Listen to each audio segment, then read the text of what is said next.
ஆண்டவரை அவள் தேடுகிற ஒரு ஆவல், அவளுடைய ஆதங்கம் அவள் எப்படிப்பட்டது என்பதை நாம் சிந்தித்து பார்க்க வேண்டும். அந்த கல்லறையில் அடைக்கப்பட்டிருந்த அந்த கல் புரட்டி தள்ளப்பட்டிருப்பதை கண்டதும் அவள் ஓடிப்போய் அந்த சீசர்களுக்கு அதை அறிவிக்கிறாள். அப்பொழுது யோவானும் பேதுருவும் ஓடி வந்து அதை பார்க்கிறார்கள். பார்த்துவிட்டு அவர்கள் வேத வசனத்தை அறியாதவர்களாகையால் அவர்கள் திரும்பி போய்விடுகிறார்கள். ஆனால் இந்த மகதலேனா மரியாளோ அந்த கல்லறைக்கு வெளியே நின்று அழுது கொண்டிருக்கிறாள். அந்த கல்லறையின் பக்கத்தில் 2 தூதர்கள் இருக்கிறார்கள். அந்த தூதர்களை அவள் தூதர்கள் என்று அவள் அறிந்து கொள்ளாமல் அவர்களை பார்த்தும் என் ஆண்டவராகிய இயேசுவை எடுத்து கொண்டு போய்விட்டார்கள் என்று சொல்லி அவள் அழுகிறாள். அவள் திரும்பி பார்க்கும்போது இயேசு அங்கே நிற்கிறார். ஆனால் அவளுடைய துக்கம் அவளுடைய கண்களை ஆண்டவராகிய இயேசுவை பார்க்கக்கூடாதபடிக்கு மறைத்து விட்டது. இயேசுவோ அவளை பார்த்து ஏன் அழுகிறாய், யாரை தேடுகிறாய் என்று அவளை பார்த்து கேட்டபோது அவள் ஆண்டவராகிய இயேசு என்று அவரை அறிந்து கொள்ளாமல் என் ஆண்டவரை எடுத்து கொண்டு போய்விட்டார் என்று சொல்லி அவரை பார்த்தும் அவள் புலம்பி அழுகிறாள். அப்பொழுது ஆண்டவர் அவளை மரியாளே என்று சொல்லி பெயர் சொல்லி அழைத்தார். அப்பொழுது அவள் திரும்பி பார்த்து அவரை ரபியுனி என்று சொல்லுகிறாள். மார்க் 16வது அதிகாரம் 9வது வசனம் சொல்லுகிறது, வாரத்தின் முதல் நாள் அதிகாலையிலே இயேசு எழுந்திருந்த பின்பு மகதலேனா மரியாளுக்கு முதல் தரிசனமானார். பாருங்க, மரியாள் ஆண்டவராகிய இயேசுவை தேடினாள், அவள் விடாது தேடினாள். ஆகவே முதல்ல அந்த மரியாளுக்கு ஆண்டவராகிய இயேசுவை பார்க்கக்கூடிய ஒரு பாக்கியம் அவளுக்கு கிடைத்தது. அவளது கண்களை, அவளுடைய துக்கம் அவளுடைய கண்களை மறைத்தாலும் அவளுடைய தேடல் அவளை ஏமாற்றவே இல்லை. அவள் தேடியது ஆண்டவருடைய மரித்த சரீரத்தை. ஆனால் அவள் கண்டடைந்ததோ உயிர்த்தெழுந்த இயேசுவை. அன்பானவர்களே, நாமும் ஆண்டவராகிய இயேசுவை நாம் மெய்யாக தேடும்போது நிச்சயமாக நாம் அவரை கண்டடைய முடியும். ஏனென்றால் அவர் இன்றும் உயிர்த்தெழுந்தவர், ஜீவிக்கிற தேவனாக இருக்கிறார். மத்தேயு 24வது அதிகாரம் 44வது வசனம் சொல்லுகிறது, நீங்கள் நினையாத நாளிகையிலே மனுஷகுமாரன் வருவார், ஆதலால் நீங்களும் ஆயத்தமாயிருங்கள்.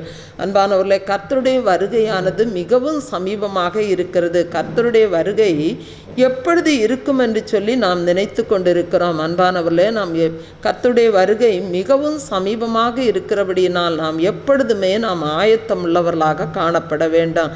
மனிதனுடைய நிலையோ இன்றைக்கு வேறு விதமாக மாறு வேடமாக காணப்பட்டு கொண்டிருக்கிறதே நாம் பார்க்கிறோம். ஒரு மனிதனை சிங்கம் ஒன்று துரத்தி கொண்டே வந்தது. அப்பொழுது அந்த மனிதன் அந்த சிங்கத்திற்கு தப்பும்படி அது ஒரு பாலுங்குழியில் அவன் ஓடி சென்று குதித்தான். அப்பொழுது அங்கு ஆலமரத்தினுடைய கிளைகள் அதில் பரவி கிடந்தது. அந்த விழுது ஒன்றில் அவன் தொங்குனவனாக காணப்பட்டான். அவன் எப்படியோ அந்த விழுதில் பிடித்து தொங்கிக் கொண்டு அவன் உயிர் பிழைத்து கொண்டாலும் அவன் மிகுந்த ஆபத்தில் அவன் சிக்கி கொண்டவனாக காணப்பட்டான். அவன் அப்படியே இருக்கும்போது அவன் மேலே பார்த்தால் சிங்கமானது உரிமை கொண்டு நிற்கிறது.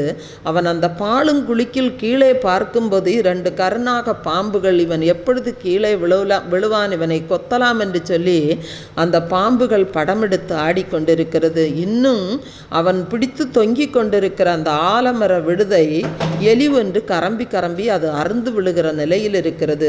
இந்த நிலையில் அந்த மனிதன் பக்கத்தில் தேன்கூட்டிலிருந்து தேன் சொட்டி கொண்டிருக்கிறது. அந்த தேன் கூட்டிலிருந்து ஒழுகுகிற அந்த தேனை நாக்கை நீட்டி அவன் சுவைத்து கொண்டிருக்கிறான். அன்பானவர்களே, அந்த தேனின் சுவை அவனுடைய இருதயத்தை மயக்கி இருந்தது. பாருங்க, தன்னை சுற்றி எத்தனையோ ஆபத்து பயங்கரமாக சூழ்ந்திருக்கிறது என்பதையும் அவன் அறியாமல் அந்த தேனை அவன் சுவைத்து கொண்டிருந்தான். அன்பானவர்களே, இன்றைய மனிதனுடைய நிலையும் இப்படித்தான் இருக்கிறது. மனிதர்கள் சிற்றின்ப மோகத்தில் மூழ்கி போய் கிடக்கிறதை நாம் பார்க்கிறோம். பாருங்க, மனிதன் பாவத்தினால் மதிமயங்கி கிடக்கிறார்கள். அவர்களுக்கு ரட்சிப்பை குறித்தோ நித்தியத்தை குறித்தோ அவர்கள் கவலை இல்லாமல் இருக்கிறார்கள். நரகத்தை குறித்த சிந்தனை அவர்களுக்கு இல்லாமல் இருக்கிறது. நரக கடலை குறித்த எண்ணமே அவர்களுடைய வாழ்க்கையில் இல்லாமல் இருக்கிறது. பாருங்க, எல்லா பக்கத்திலும் ஆபத்து சூழ்ந்திருக்கிறதே அவர்கள் உணராமல் சிற்றின்ப மயக்கத்தால் அவர்கள் மூழ்கி கிடக்கிறார்கள். அன்றைக்கு சிம்சோனுடைய வாழ்க்கையும் அப்படித்தான் இருந்தது. சிம்சோன் அன்றைக்கு பாவத்தில் மயங்கி கிடந்ததினால் இஸ்ரவேலின் நியாயாதிபதியாய் அவன் உயர்ந்திருந்த போதிலும் கூட அவன் எல்லாவற்றையும் இழந்து போக வேண்டியதான ஒரு சூழ்நிலை இருந்தது. அப்படியாக அவன் ஒன்றுமில்லாய்மையில் அவன் இறந்து போனதை நாம் பார்க்கிறோம். மத்தேயு 24வது அதிகாரம் 37 முதல் 39 வரையான வசனங்களை நாம் வாசிக்கும்போது, நோவாவின் காலத்தில் எப்படி நடந்ததோ அப்படியே மனுஷகுமாரன் வரும் காலத்திலும் நடக்கும். எப்படி எனில், ஜலப்பிரளயத்துக்கு முன்னான காலத்திலே நோவா பேழைக்குள் பிரவேசிக்கும் நாள் வரைக்கும் ஜனங்கள் புசித்தும் குடித்தும் பெண் கொண்டும் பெண் கொடுத்தும் ஜலப்பிரளயம் வந்து அனைவரையும் வாரிக்கொண்டு போக மட்டும் உணராதிருந்தார்கள். மனுஷகுமாரன் வரும் காலத்திலும் அப்படியே மனுஷகுமாரன் வருங்காலத்திலும் நடக்கும். பாருங்க, ரோம சாம்ராஜ்யம் வீழ்ச்சி அடைவதற்கு முக்கிய காரணம் அவர்கள் தங்களை சுற்றி இருக்கிற ஆபத்தை அவர்கள் மறந்து, எதிரிகள் தங்களை சுற்றி இருக்கிறார்கள் என்பதை மறந்து அவர்கள் குடித்து வெறித்து இருந்ததுதான் எதிரிகள் அவர்களை மேற்கொள்வதற்கு முக்கிய காரணமாக இருந்தது. அன்பானவர்களே, கர்த்தருடைய வருகை நமக்கு மிகவும் சமீபமாக இருக்கிறபடியினால் நாம் கர்த்தருடைய வருகைக்கு நாம் ஆயத்தமுடையவர்களாக நாம் காணப்பட வேண்டும். இரட்சகராகி இயேசு எப்பொழுது வருவார் என்று ஒவ்வொரு நிமிடமும் நாம் எதிர்பார்த்து காத்து கொண்டிருக்க வேண்டிய நாட்களாக இந்த நாட்கள் காணப்படுகிறது. பாருங்க, இயேசுவோடு கூட சிலுவையில் அறையப்பட்ட 2 கள்ளரில் ஒருவன், நீ கிறிஸ்துவானால் எங்களையும் உன்னையும் ரட்சித்துக்கொள் என்று சொல்லி அவன் சிலுவையில் நின்று கொண்டே ஆண்டவரை இகழ்ந்து அவன் பேசுகிறான்.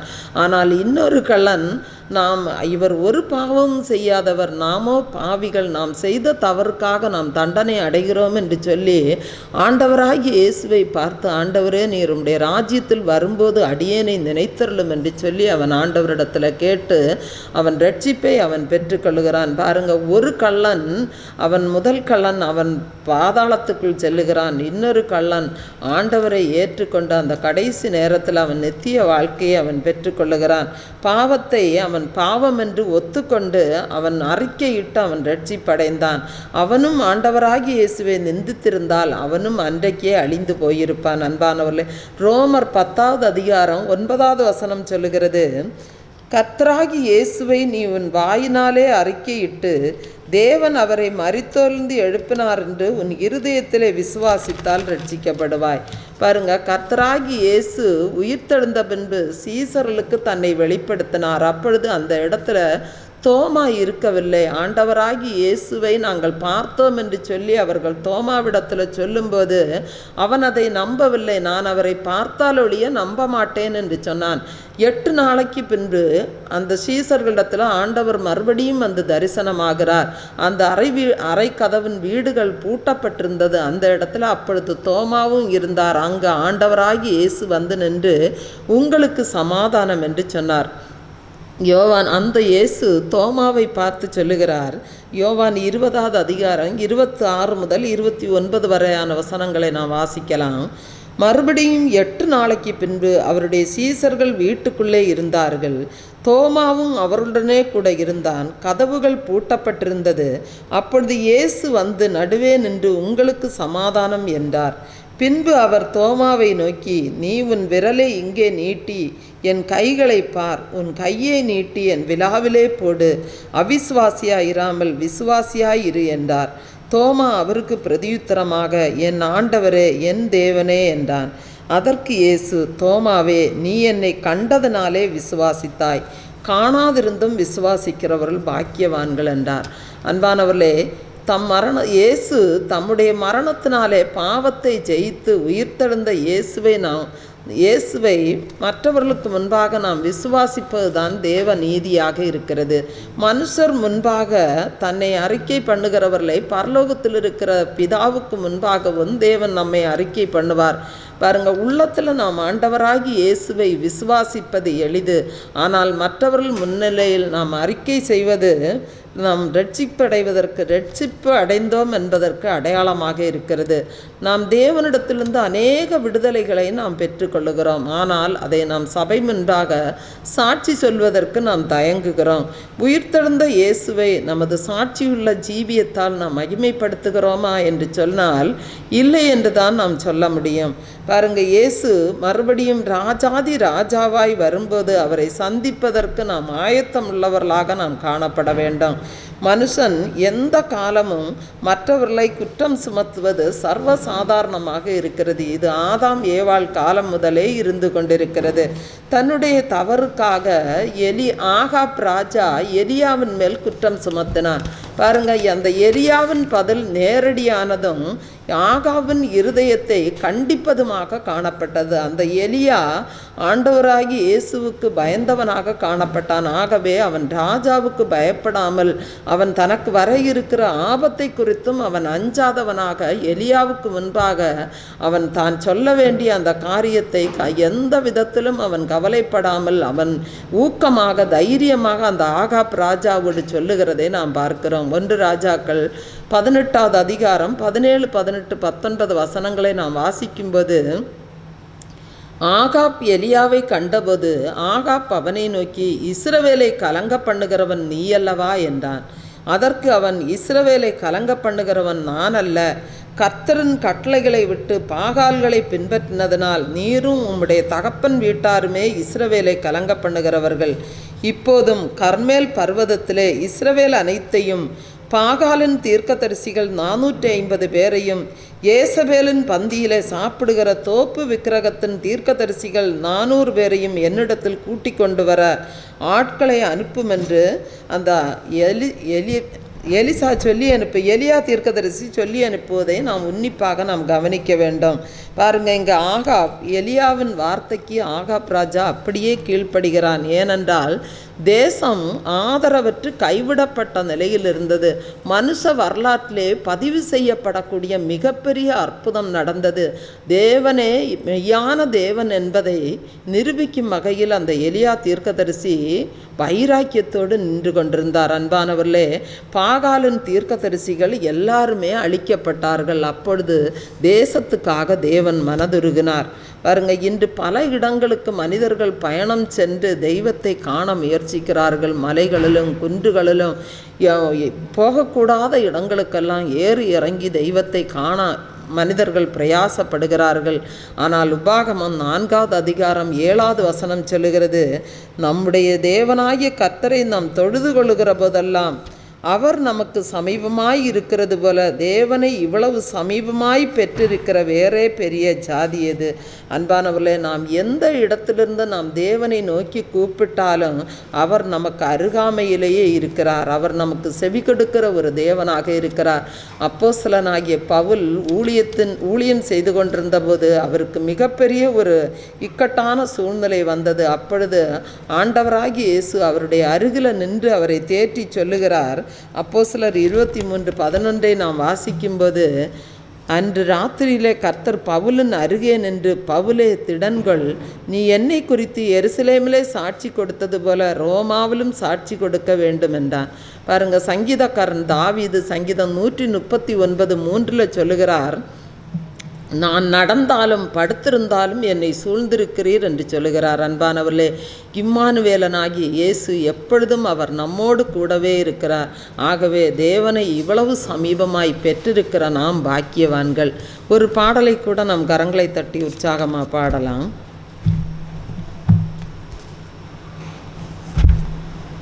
அநாதி சிநேகத்தால் என்னை நேசித்தீரையா, காருண்யத்தினால் என்னை இழுத்து கொண்டீரே என்கிறதான பாடலை நாம் உற்சாகமாக கரங்களை தட்டி பாடலாம்.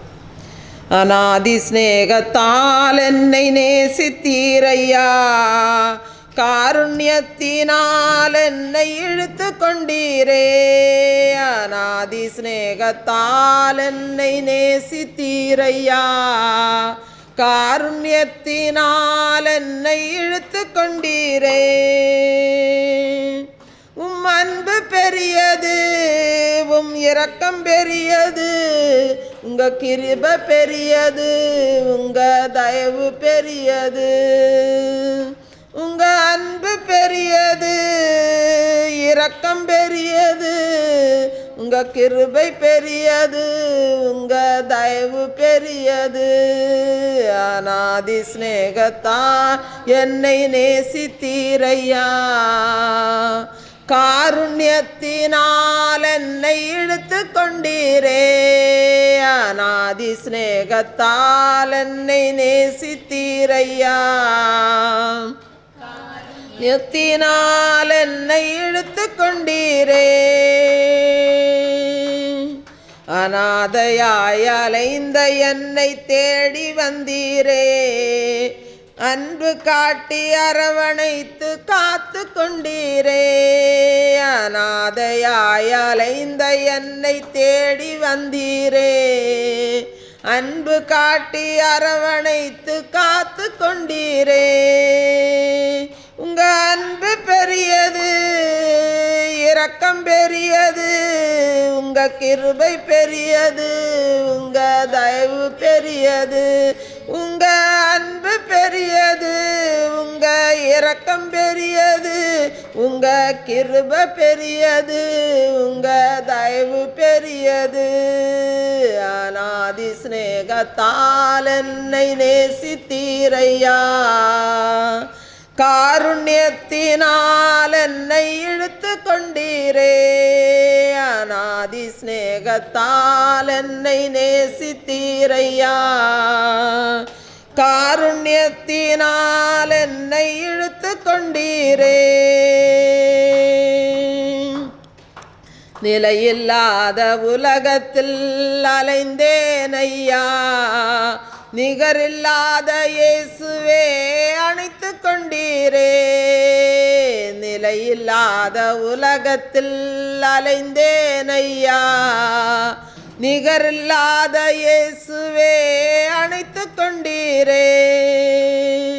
உங்க அன்பு பெரியது, உங்க இரக்கம் பெரியது, உங்க கிருபை பெரியது, உங்க தயவு பெரியது. உங்க அன்பு பெரியது, உங்க இரக்கம் பெரியது, உங்க கிருபை பெரியது, உங்க தயவு பெரியது. அநாதி சிநேகத்தால் என்னை நேசித்தீரையா, காருண்யத்தினால் என்னை இழுத்து கொண்டீரே, அநாதி சிநேகத்தால் என்னை நேசித்தீரையா, காருண்யத்தினால்